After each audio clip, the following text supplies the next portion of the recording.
Hi, ഇന്ന് നമ്മൾ വന്നിരിക്കുന്നത് അക്ഷയ കേന്ദ്രത്തിലേക്കാണ്. ഇത് ഞങ്ങളുടെ രണ്ടാമത്തെ വരവാണ്. ഇനീനെ സ്കൂളിൽ ചേർത്താനായിട്ട് നമ്മൾ ആധാർ കാർഡ് എടുക്കണം എന്ന് കേട്ടിട്ട് വന്നതാണ്. അപ്പോൾ ആധാർ കാർഡ് എടുക്കാനായിട്ട് ചേട്ടൻ്റെ ആധാർ കാർഡിൻ്റെ പേര് വിഷ്ണുപ്രസാദ് എന്നാണ്. വിഷ്ണുപ്രസാദ് എന്ന് മാത്രമേ ഉള്ളൂ, ഒരു PR കൂടി ഉണ്ട്. അപ്പം അത് പീലിയുടെ ജനന സർട്ടിഫിക്കറ്റിൽ വിഷ്ണുപ്രസാദ് PR എന്നുണ്ട്. അപ്പോൾ അത് ചേഞ്ച് ചെയ്ത് ആദ്യം ചേട്ടൻ്റെ ആധാർ ചേഞ്ച് ചെയ്യേണ്ടി വന്നു. അത് ചെയ്തതിന് ശേഷം ഞങ്ങൾ രണ്ടാമത് വന്നേക്കാണ്.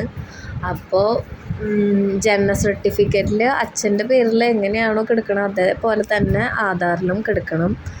അപ്പം അങ്ങനെ മിസ്റ്റേക്ക് ഉള്ളവരൊക്കെ വേഗം തിരുത്തിക്കോളൂ. കുട്ടികളുടെ ആധാർ എടുക്കാനായിട്ട് അതൊരു നിയമമാണ്. അതായത് വിഷ്ണുപ്രസാദ് എന്ന് പറഞ്ഞൊരു ഗ്യാപ്പ് ഉണ്ടായിരുന്നു, സ്പേസ് ഉണ്ടായിരുന്നു. അപ്പോൾ ആധാറിൽ സ്പേസ് ഇല്ല. അപ്പോൾ ആ സ്പേസ് വരെ പ്രശ്നമാണെന്ന് പറഞ്ഞിരുന്നു. അപ്പോൾ എല്ലാവരും ശ്രദ്ധിക്കുക.